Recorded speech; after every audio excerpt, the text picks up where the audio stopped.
Okay. So we are studying support vector machines, and I would like to discuss what is support vector machine today, and also do some R implementation. So basically, the theory is difficult, but the implementation is almost as easy as other models. At least it's more complicated than linear regression or logistic regression because we have to optimize some parameters and we have to specify several things in the model. Okay, so last time that we studied hyperplane and the support vector classifier. So the idea is here in slide 5. So suppose we have classification problem, and we have the two predictors, x1 and x2. Here, x1 and x2. And we want to separate these two groups, the blue groups and the red group. Then, so here the question is separable, linearly separable. So if we make this the black straight line, then we can perfectly separate these two groups. But we have infinitely many possible line which separates the two groups. For example, this one. So why we choose this line? So because we choose this because it maximizes this margin M. So in this way, we have basically the better test performance, because if we have more observation here, here, here, or more observation here, here, here, still we have the correct classification. So if we use this line, then basically these observations are misclassified. So the large margin classifier is one way to minimize the minimized test error. And also the last time that we discussed how to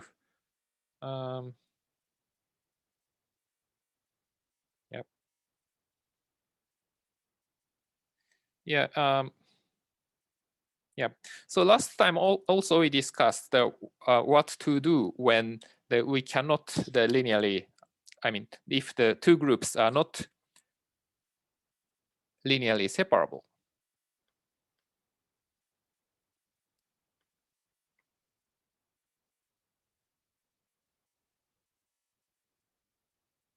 Yep. So yes, so think about this case. Then, so this is the red area and this is blue area.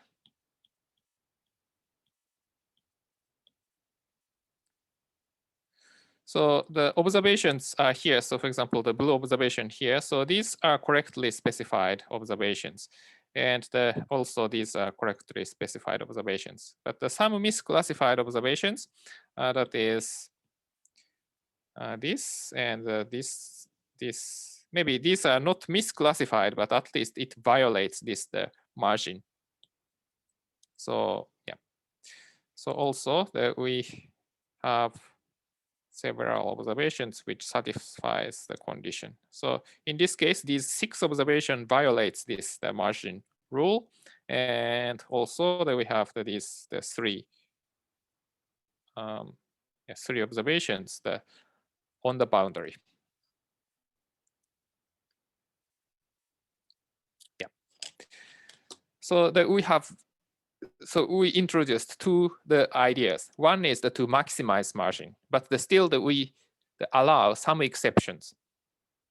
So basically we allow some errors in terms of this distance. So this distance is margin times epsilon I if this observation is xi. So total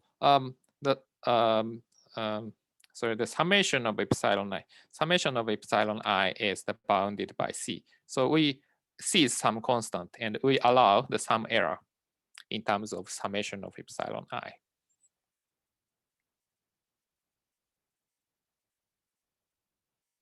So basically, epsilon i's are these distances. I mean, the distance is m times epsilon I, and m is the distance here. Okay.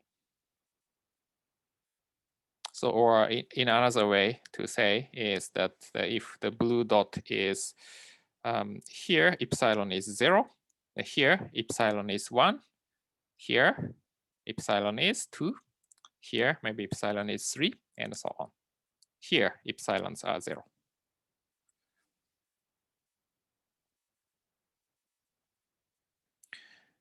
Okay, so now we do support vector machines. So so far, just we use the straight line, or in general, the hyperplane, just hyperplane to separate two cases. But it cannot deal with the more complicated cases. So we have to we want to do the more difficult problem by this support vector machine. And the idea is this: the feature space. So suppose we have predictors x1 and x2. Then we consider the feature map phi into higher dimensional space. So here the dimension is R2, so 2, but here dimension is 5. So if we map this observation into higher dimensional space, basically we can explain more. So even the two groups are not linearly separable in R2, it may be linearly separable in R5. So the example, maybe the simplest case, the p is equal to 1. P is equal to 1. So suppose that we have x, this is maybe x1, so this is the predictor. And how about the y value? So suppose that the, so y is binary. So one group is this, and the other group is this. So this is easy to separate. So just one hyperplane. Okay, so suppose this is x0. Then the x0 separates these two groups. And how about more complicated case? We have x1 here, and the one group is here, and another group is here. Then this is not linearly separable. For example, if we put the hyperplane is just a point in one-dimensional space, then, okay, so if you, yeah, I think that we don't really need a line, but if we use this point, okay, so this is the 4 crosses, and this is the 4 circle and the 4 crosses. So we cannot really perfectly separate it. Maybe another way is to put the boundary here, but still, then if we don't use the original one, we don't use this one, then still we cannot perfectly separate with this. But if we think about using x1, maybe I would say the intercept and x1 and x1 square, then, okay, so suppose that we have this parabola. So this is, okay, suppose this is y. So y is equal to maybe beta naught plus beta 1 x1 plus beta 2 x, okay, so plus beta 2 x1 square. Then you can see, okay, so suppose this is f of x, then you can see these circles are in the region of f of x is less than 0. And these crosses are characterized by f of x is more than 0. So if we use basically these 3 bases, then we can perfectly separate it. So basically, you can imagine that if we use more terms, that we can separate the more complicated cases. P is equal to 2, the similar thing.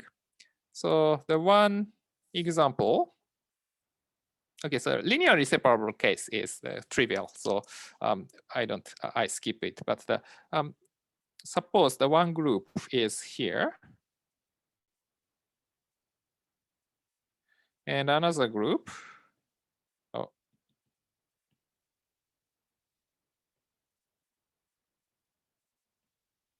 another group is here. And obviously, these two groups are not linearly separable, but you can see that if we make a circle, maybe the center is around here, and we make a circle,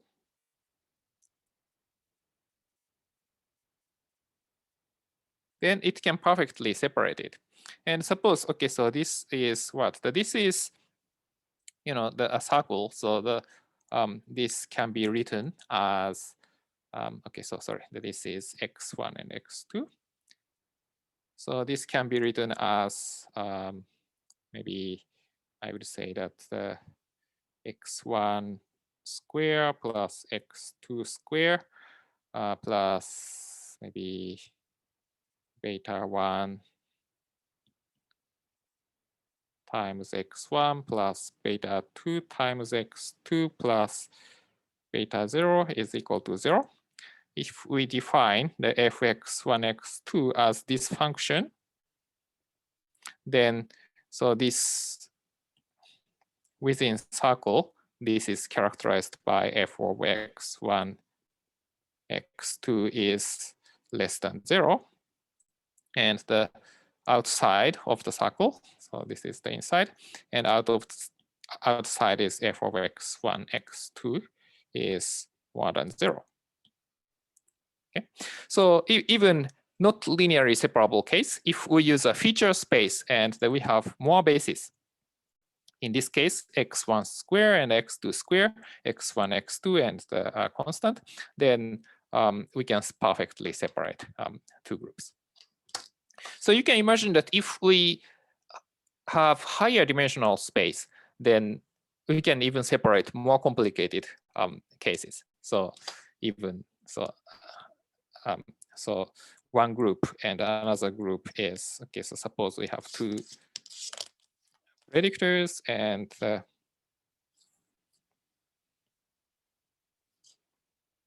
yeah, if the boundary is very complicated like this, still we can be hopeful to separate these two groups. So in this case, maybe one data set is like this, and another data set is like this. So we are hopeful to separate this if we have very high dimensional, sometimes infinite dimensional feature space. So this is the idea of support vector machine.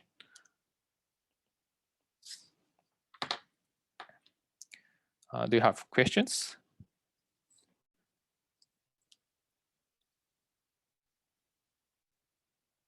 Okay, so yeah, so this is the one example.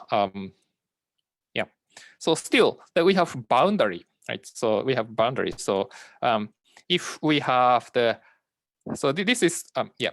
So if we have boundary, then we have this bound. So the solid line is the classifier, and this is basically M in feature space. But this is actually the x1 and x2. So this is the original space. So I would say if the feature map phi is from U to V, so this is basically U. So it's linearly, we have the linear boundary, the hyperplane in V. But if we just go back to the space of U, so we use the inverse image of phi of the boundary, then the boundary appears here. So that is the nonlinear. So this is another example. So in a higher space, higher dimensional feature space, the boundary is linear. But if we go back to the original space, then the boundary is a more complicated shape. Boundary, yes, has more complicated shape. Yeah, so this means, for example, these are just the two different examples for the same data, just for the different feature space. Yeah, I don't know which is better, but you can see that this is boundary. Right? So the black solid line is boundary. So the boundary and the dotted line, we are not that confident that whether around this area, we are not entirely confident whether the observations are in a blue group or red group. But so within this circle or within this circle or within this circle, we are pretty confident that these are area for blue, these are area for blue, and this is the area for the purple dots. So here also, yeah. So here, this is the red area, okay? And this is the blue area, and this is the blue area, and the rest of the areas are margin.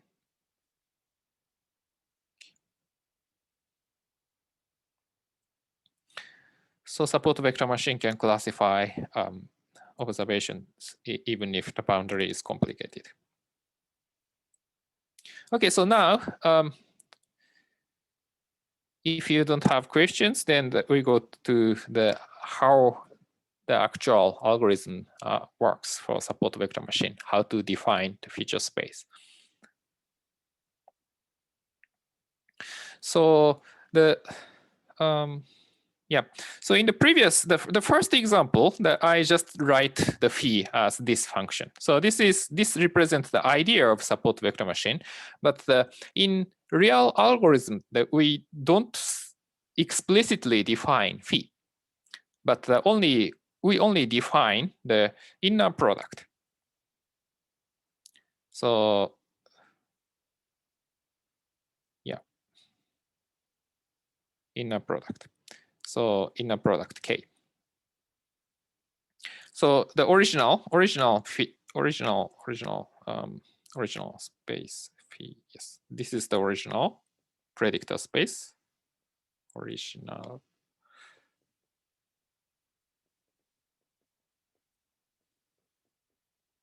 So if we have the two observations in the original, the predictor space, then we define the distance between these two observations. That is basically sufficient information to determine the separating hyperplane. So when we are given two observations, x and x tilde, those are predictor values of two observations, then we define the inner product between x and x tilde. So if we define inner product, we can define the distance.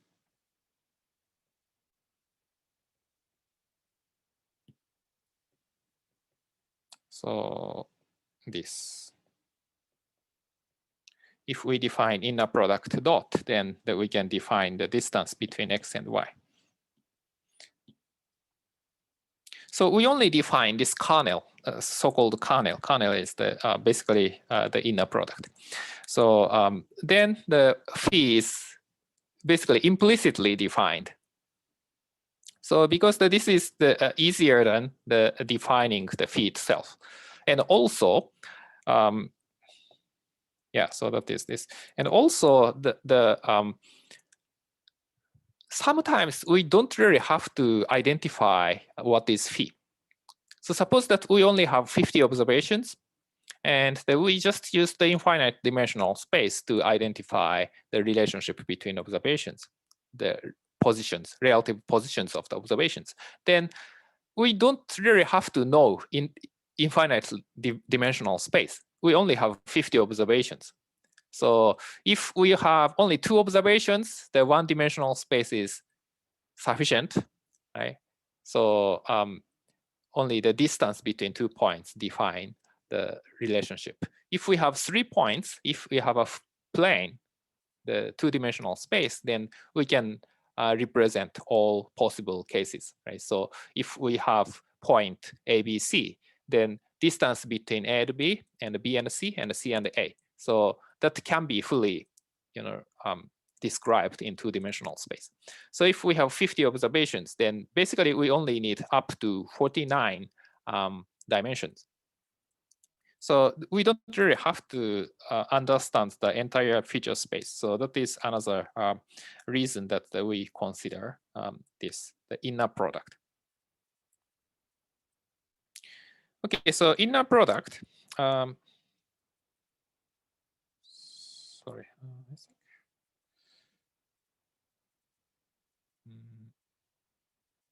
Yeah. Okay, so at first we consider that consider the usual, the inner product in the Euclidean space. Then after that, we define other inner products. So first, the linear kernel. So this corresponds to support vector classifier. So no feature space. Actually, the phi is identity. So if original space is U, then feature space is also U, and phi is identity map. Then the inner product between two observations is just defined by the sum of the xij, xi prime j. So here xi is p-dimensional, so xi1 to xip. And the another observation xi prime is xi prime 1 to xi prime p. Then basically the product of each component. So this times this, and this times this times this, and so on. Then we take summation. That is in inner product. Then decision boundary is given by this, as we discussed. This is just hyperplane. And you can see that the hyperplane is entirely determined by the support vectors. So support vectors that defines the entire space. So if we have two-dimensional space, and if we have two observations here, and these are support vectors, then basically we have this line, then this is the boundary. So basically the support vector determines this line. So actually the general shape, general expression is here, but actually we can write this as this way. So suppose we have 100 observations, but if we have only 3 support vectors, then basically fx is written as just a summation of the 3 components. And we have to determine beta naught and alpha i's, and And we don't really discuss the algorithm here, so we just rely on the ready-made algorithm. But we have a way to optimize these observations, and uniquely beta naught and alpha i's are uniquely determined, and we can express the boundary function f of x as this. So one group is characterized by f of x is positive, and the other group f of x is negative. So this is the typical case, the linear kernel. So we don't have a feature space different from the original space. So in general, this inner product is replaced by the general one, the k of xi prime. So this is the inner product in the feature space. So k may not be inner product in the original space. So what is the general inner product? So inner product is the function, basically the bilinear function, which satisfies these conditions. So at first the bilinear, and we only consider the real cases. So this is the k of xy is equal to k of yx. So generally in a product, we use the conjugate. So the one side is 1 plus I, the other side is 1 minus I. But we don't really consider this complex case. So just the k of xy is equal to k of yx. and the k of x is more than or equal to 0. So this is the definition of inner product, and this is satisfied only in the feature space. The feature space. We will see in the next slide that we have examples of the k, and that is an inner product in the feature space, but not inner product in the original space. So this is a little confusing part, yeah. But anyway, so the idea is that we can extend the inner product definition of inner product into a general case. Then we can deal with the more, different feature space. Okay, so this is an example. So now you can see that what's happening. At first, the polynomial kernel, that we define the k of xi and xi prime as this function. So here, d is just the natural number and integer, given natural number. So d is 2 or 3, typically. And basically, this corresponds to the feature space, a feature map phi of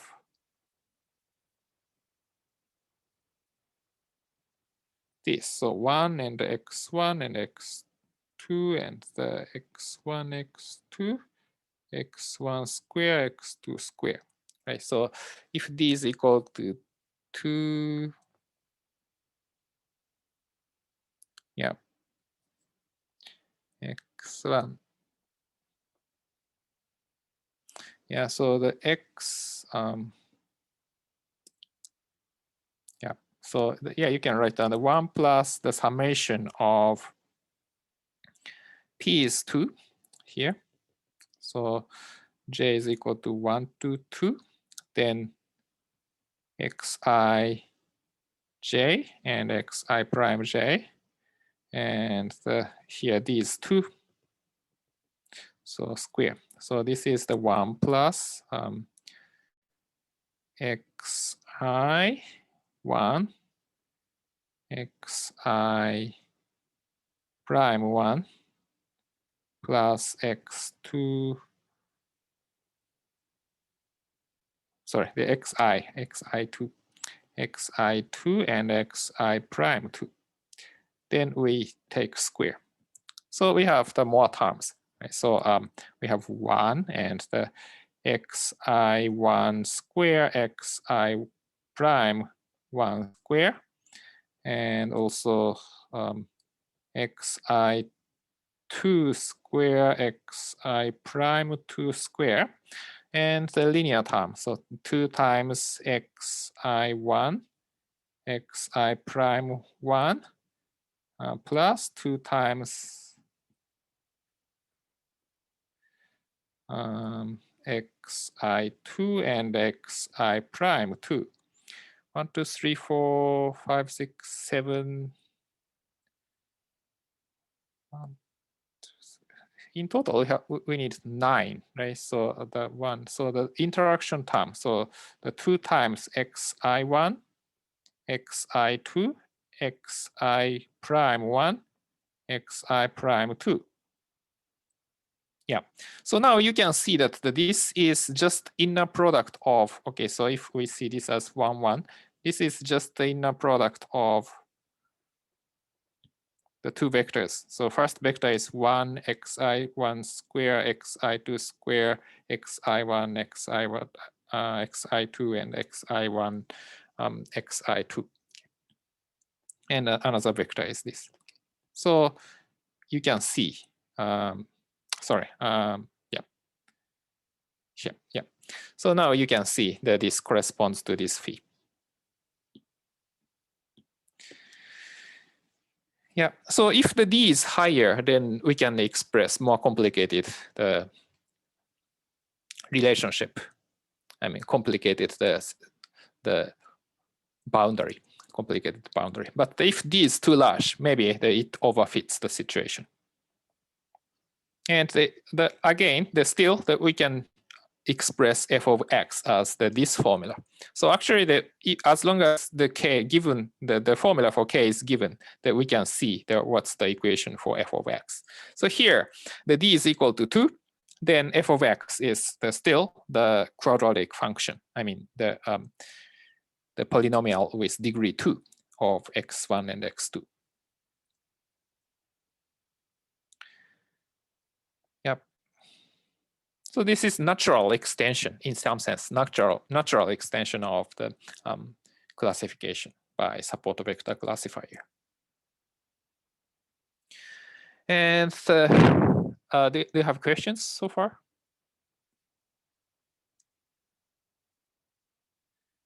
So these should be optimized in some way. So this is a hyperparameter. So ideally, we do cross validation to determine d. So not entirely automatic. So we have to decide d. But except for that, we don't have any other parameters. So it's much easier than some more advanced models, such as the neural network. And another famous kernel is the Gaussian kernel, or radial basis function. Sometimes we say radial basis.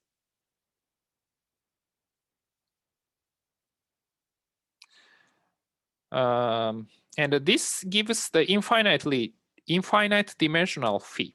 So phi is if p is equal to 2, r to r infinity. R infinity, yeah.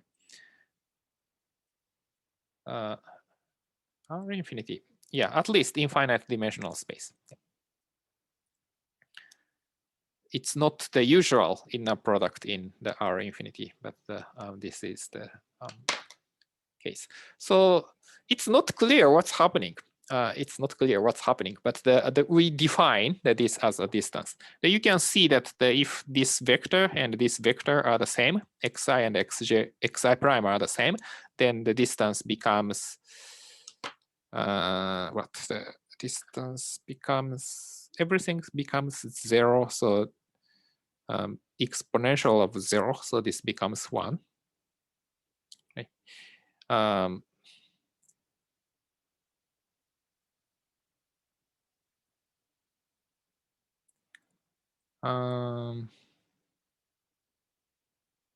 Yeah, so it's not really intuitive to see this. So actually, if xi and xi prime are much different, then this component is larger. So actually, the distance gets smaller. So it's not very easy to imagine what's happening here.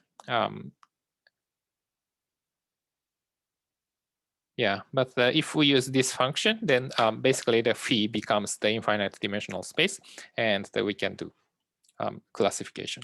And here, gamma is a hyperparameter, and also it's really hard to interpret this. But basically, we try the different values of gammas, then we optimize it by cross validation. So I think the most vague part of support vector machine is it's not clear what kernel means. So what each kernel means. So if we use this Gaussian kernel, we cannot really imagine what's happening in the infinite dimensional space. But at least it works better than a very simple kernel such as linear kernel.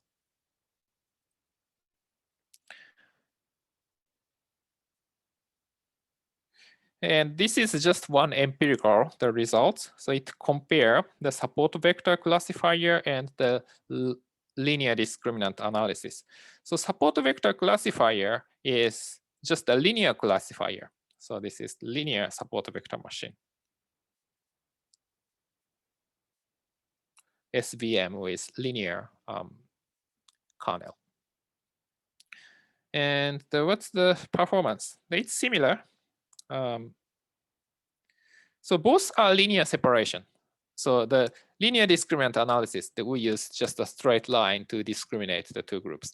So basically the similar idea, but the support vector machine, support vector classifier, they use the maximal margin principle, and also we allow some errors. So the boundary, I mean, the classifier is more robust against the small change of data, but these are similar. So we cannot say which is better. Maybe blue one is slightly better in terms of this ROC curve. So these are ROC curve. So false positive rate and true positive rate. So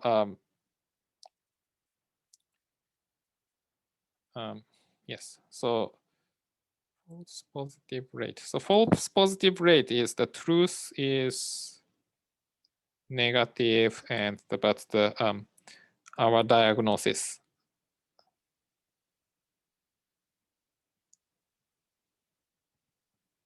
is positive. And the true positive is the truth is positive,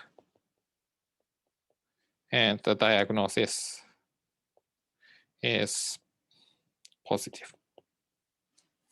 So if we, yeah. So if we classified all observations as positive, we diagnose all observations as positive, then the true positive is always 1.0, but the true negative is, sorry, the false positive is also 1. So the here.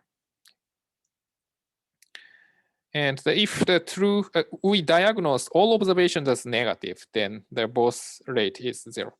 And in between, we have the somewhere around here.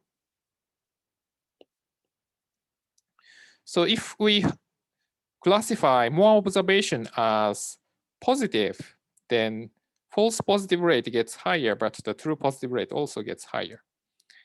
If true positive rate is lower than this, then that is strange, right? So that means the rule is worse than the random decision.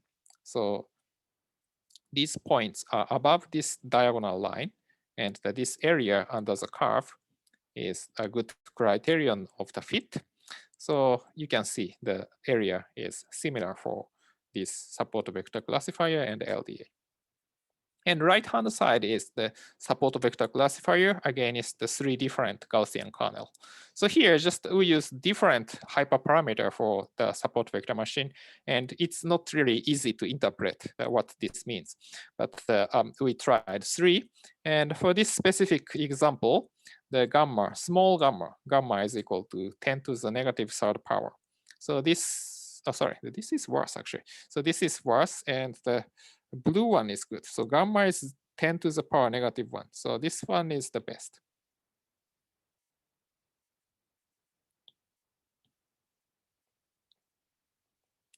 Yeah, so compared to this baseline of red one, actually the blue one clearly has the advantage. So it has gain of here.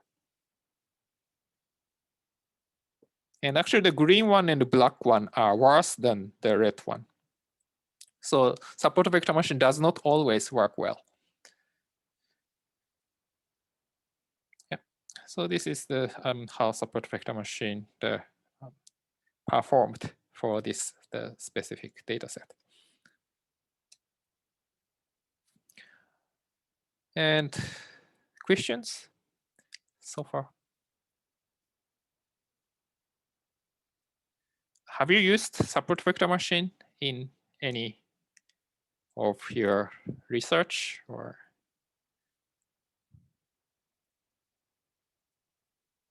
No. Yep. Yeah, so it's strange that the 10 years ago, so people say support vector machine is great, but now the support vector machine is mathematically too complicated and the performance worse than neural network. But as mentioned, we have a way to uniquely determine these parameters. So that is much better than neural network in which the parameters cannot be identified theoretically.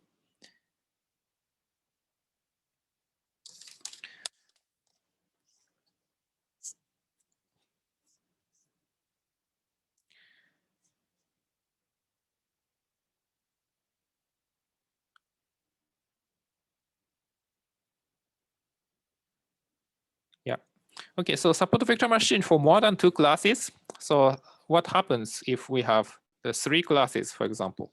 And basically, the support vector machine is not good at classification for more than 2 groups. I think the theories are too complicated. So one group here and another group here. Another group here. So it looks somewhat linearly separable. For example, each pair of 2 groups are linearly separable. So basically, we want to get this kind of boundary.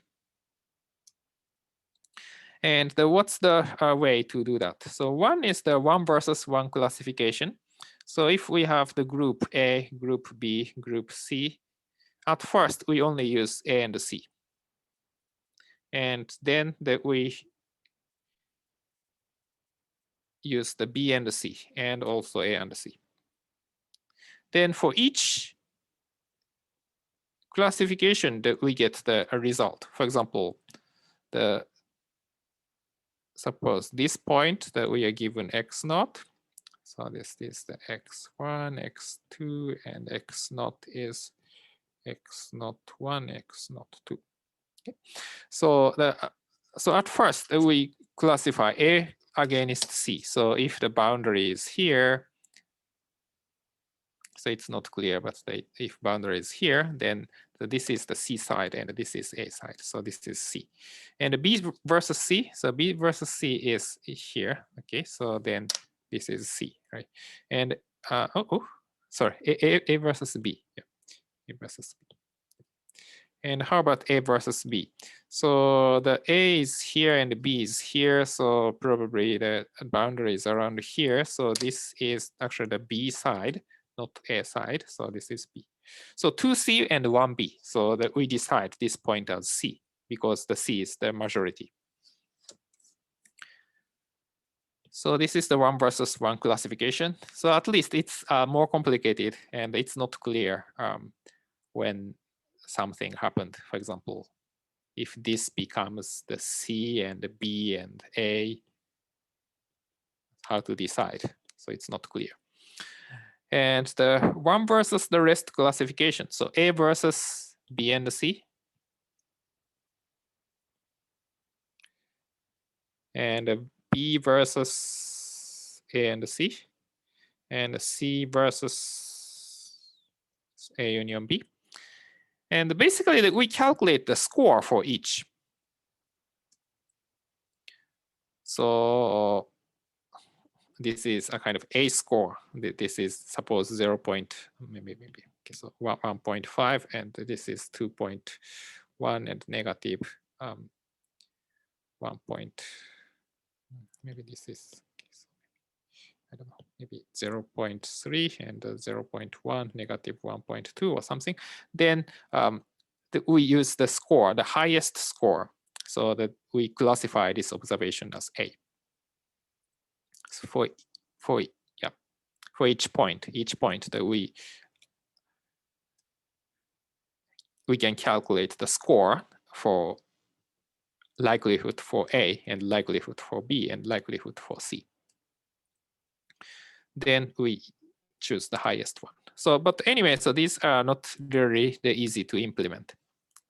Some people think about it, but thought about it, but it's not ideal method. Okay, so questions so far?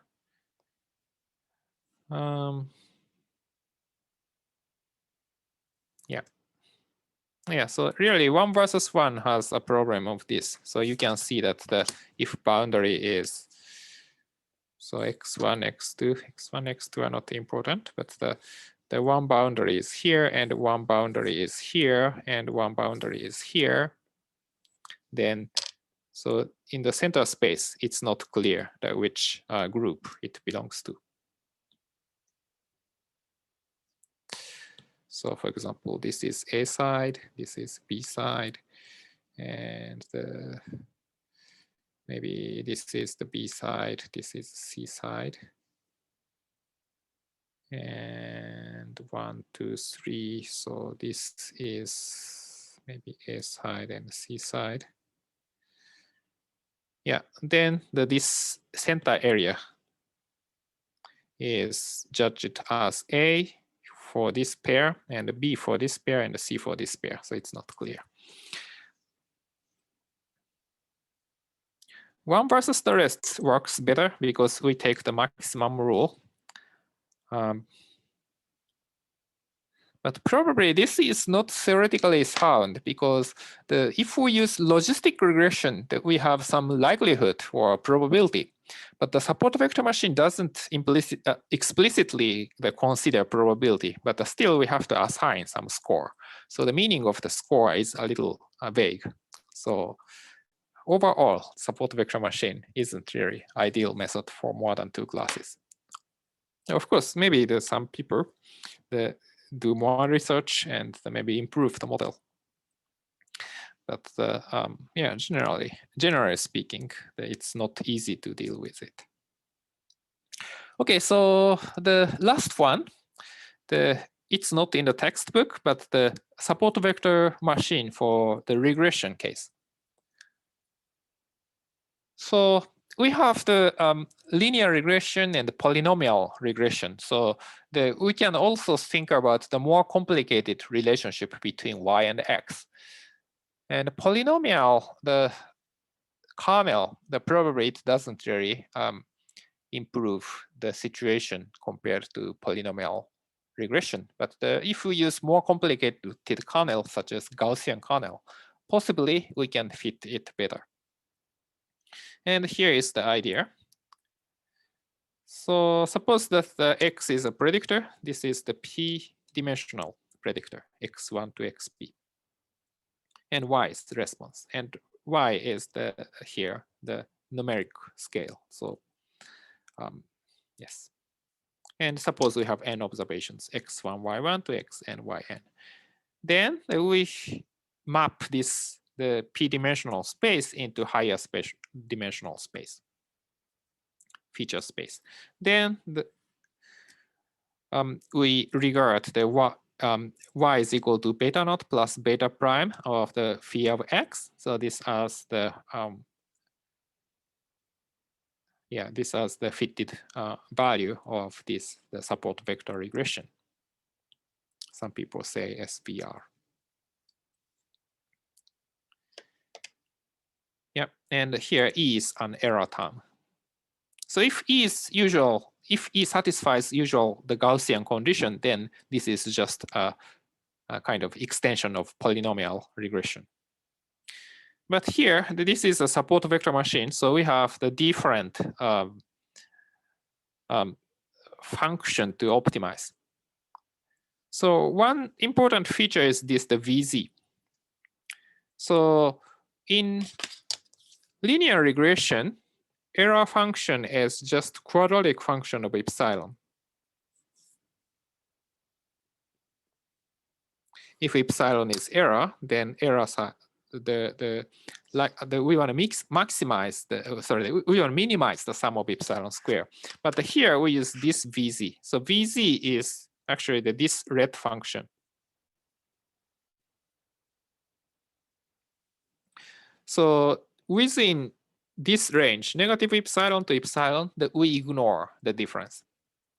So error whose size is less than epsilon is ignored. Epsilon is a constant. This is a constant hyperparameter. And we only penalize large error, but only linearly. So the quadratic function penalizes the large epsilon heavily, but here just the linear function. If we have so 2 epsilon and 3 epsilon, then penalty is epsilon here, but here penalty is 2 epsilon. For this original, the square function, it's totally different. So here the penalty is epsilon square, and here 4 times epsilon square, and here 9 times epsilon square. So it's different error function. So the point is here. So small errors are ignored. And also we have penalty term on beta. So this is similar to rich regression or lasso. So we penalize large parameter to make the fitted curve the smoother. And lambda is also a hyperparameter. So these two have to be optimized by cross-validation. So basically, we have the lambda value and the epsilon value. Epsilon value of 1, 100, about 10 and 100, and the lambda value of I don't know, 1 to 3 or something. Then we calculate the cross-validated error. Then we choose the smallest one.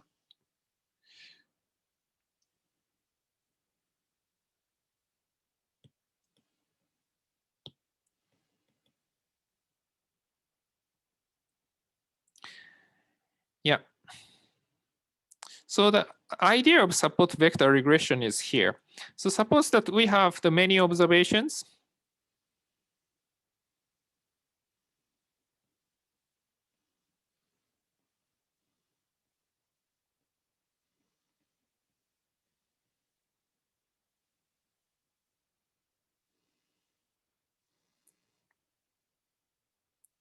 Maybe like this.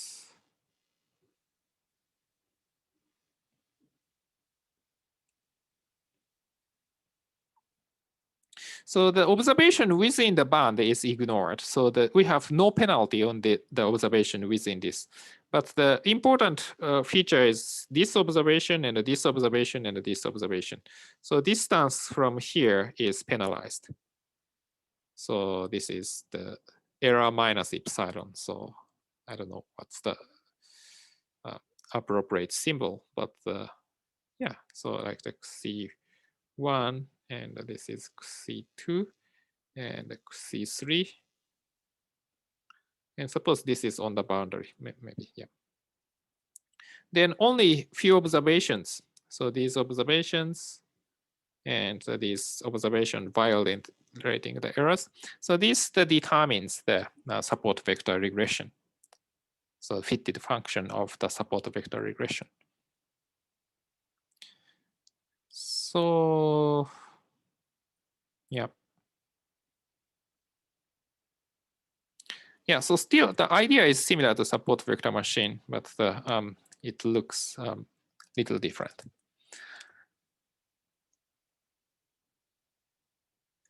Yeah, so these are support vector regression. Okay, so any questions so far? Yeah, last year we couldn't, I couldn't cover the support vector machines because the lecture was shortened by 1 week and also many presentations. So this time we have more time.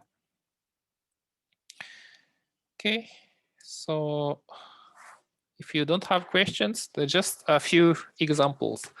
I haven't uploaded the slides. Oh, maybe I have. Yeah, maybe I have. Yeah.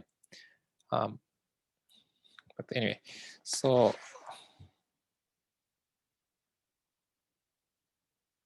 yeah, I think I have uploaded some slides. And now I want to do some examples.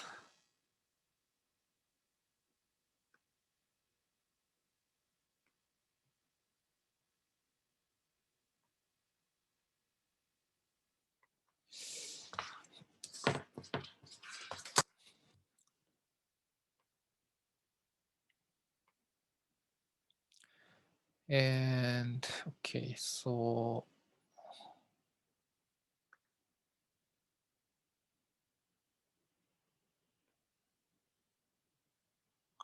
yeah, so this is our session.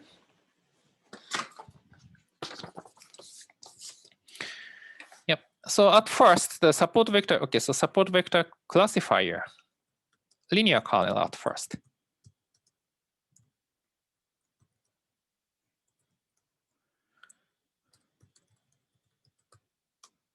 And the support vector machine, for support vector machine, we use SVM function in library, the E1071. So this library is used in many places. For example, I think the skewness and the kurtosis are also included in this package, I believe.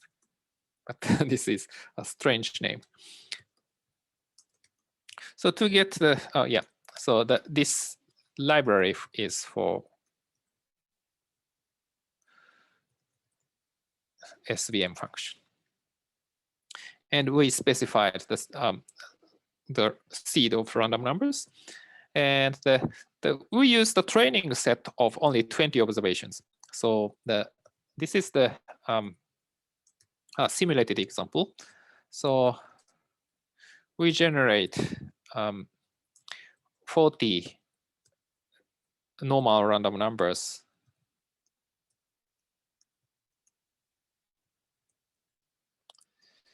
So X is here. So the 20 observations of the two variables. And we prepare label. So first 10 observations are -1, and the last 10 observations are +1. But in this case, just these are random numbers, and this is random assignment. So we have no hope for prediction. So we add some number for the last 10 observations. So we want to add 1 for these observations for x1 and x2. Okay. So observations are on average 1, 1 larger for y is equal to 1. So that we redefine x if y is equal to 1. So these are the last 10 observations. So last 10 observations that we define y is, so we add 1. So we add 1. So basically we add 1 to these 20 observations, 20 numbers. Okay. So then we can plot y and x, plot x by y value. So y is either 1 or -1. So if we type the 3 - 1, this becomes 2 or 4. 2 is red and 4 is blue. So blue and red and blue, the scatter plot. And here, maybe we can make it larger.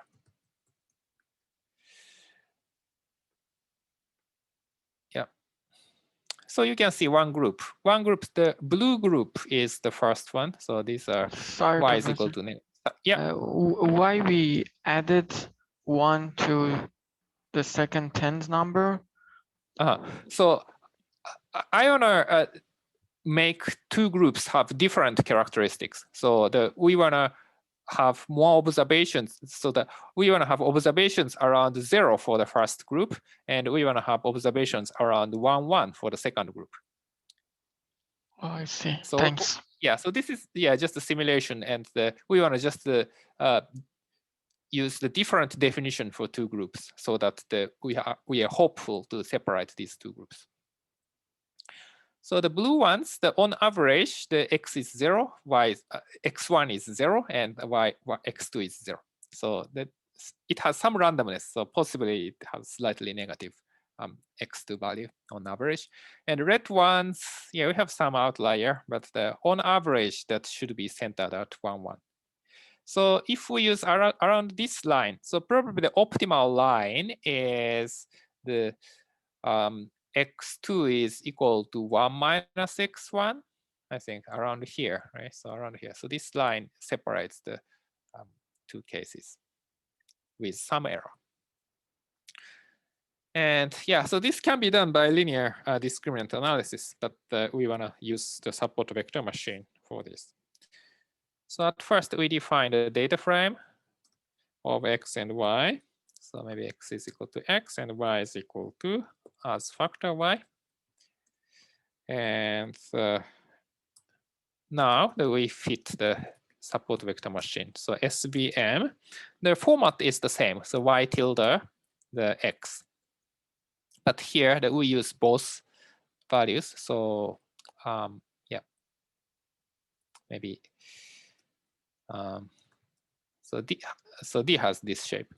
So then support vector machine. So y on x1 and x2. Then we specify the data set. Data is equal to D, and the kernel is equal to linear.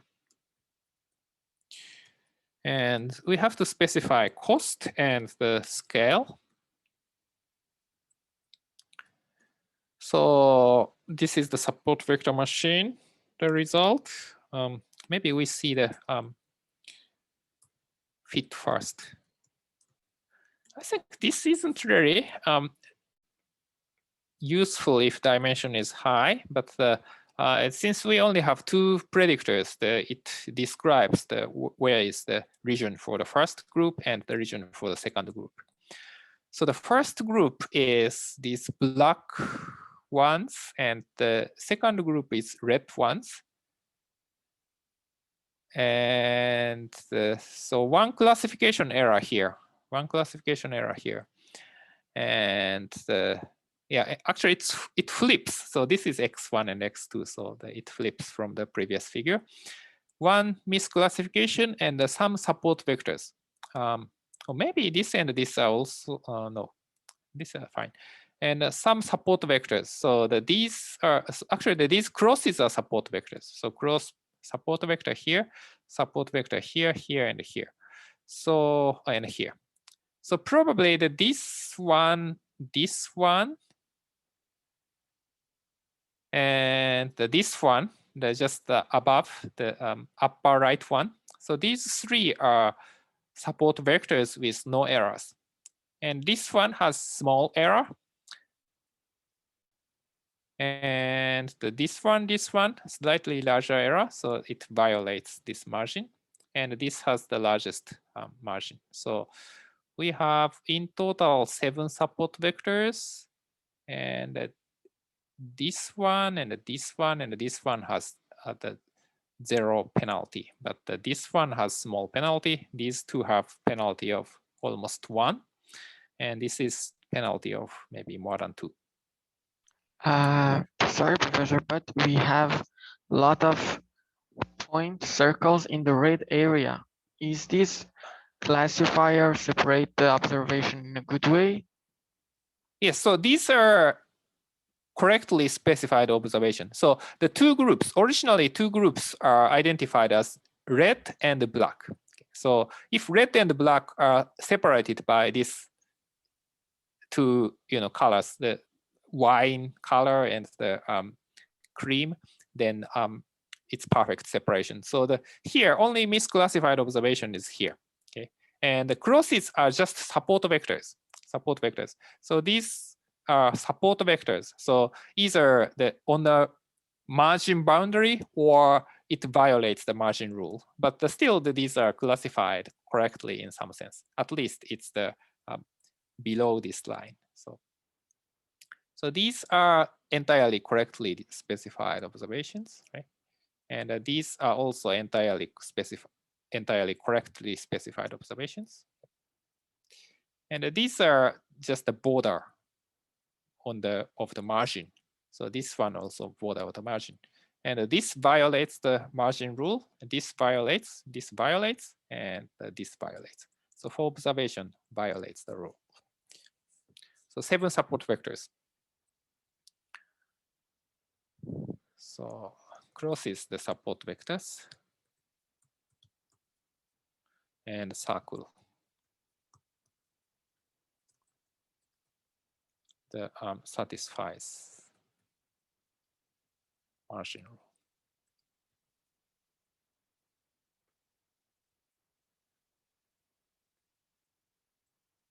Yep. Okay, so now yeah, so there's some options. So this is formula, this is data, so that's fine. And the kernel. So kernel linear is the linear kernel, and the kernel have some other choices. So kernel radial basis. So this is Gaussian. And also we have some others, polynomial kernel. So we have to specify D later. And also the sigmoid. So this is the sigmoid kernel uses the logistic function, basically, the logistic function. Sorry. So logistic function. So we haven't covered it, but if you see the help of the SVM function, then you can see the definition of this, the sigmoid kernel. Okay, and some others, the cost. The cost is a little complicated parameter. This is the hyperparameter, and the default is 1. And this is the cost for error. So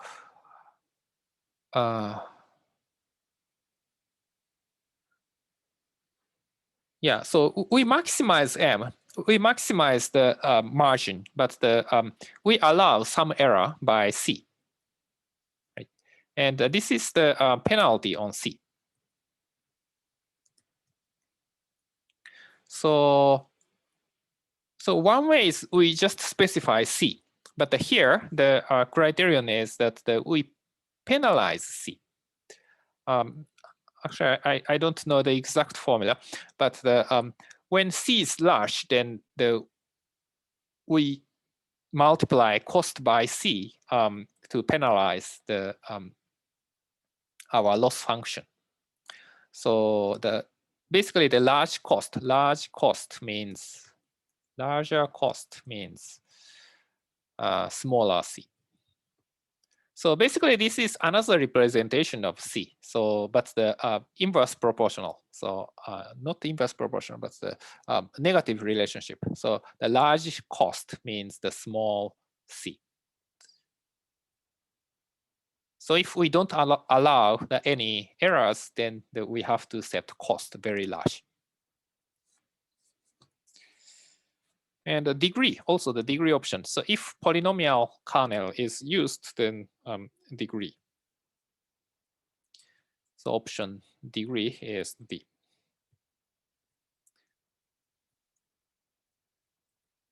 I think the default is 1, but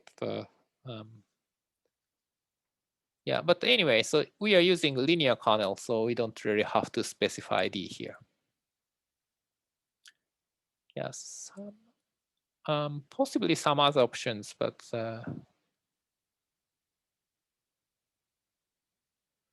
oh yeah, D is degree. Yes, yeah, degree. I think the default is 3. Default 3. D is equal to 3 is the default, but here linear kernel, so it's not used. And we can see the support vectors by SVM fit index.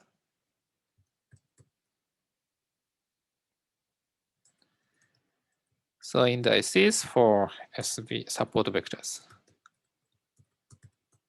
So 1, 2, 5, 7, 14, 16, 17. So we have the 7 support vectors. Those are these observations.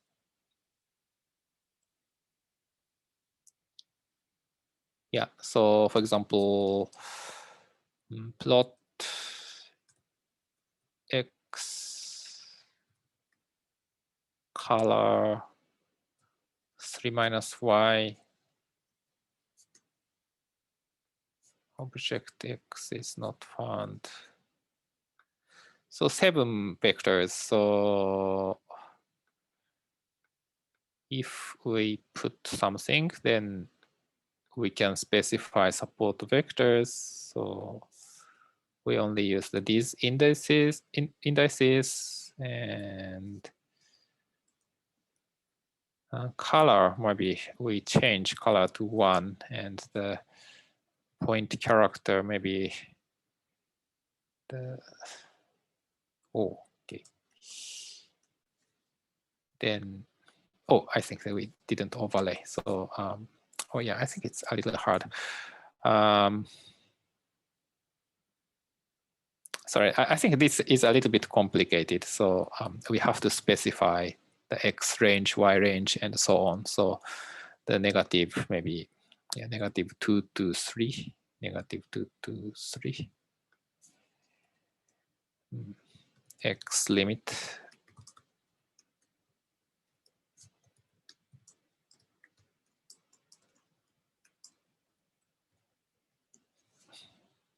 Okay, so these are observations, and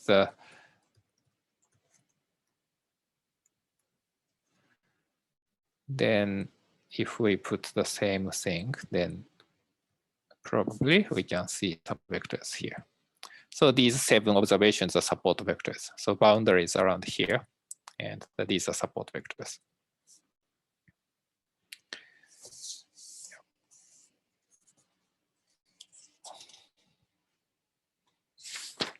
Yeah, then after that, we have to optimize the parameters. Maybe we do next time. But this is basically how the support vector machine works. So this is just linear classifier. But if we change the kernel, then we can do polynomial kernel or radial basis function or sigmoid kernel. So then we can separate more complicated case into 2 groups.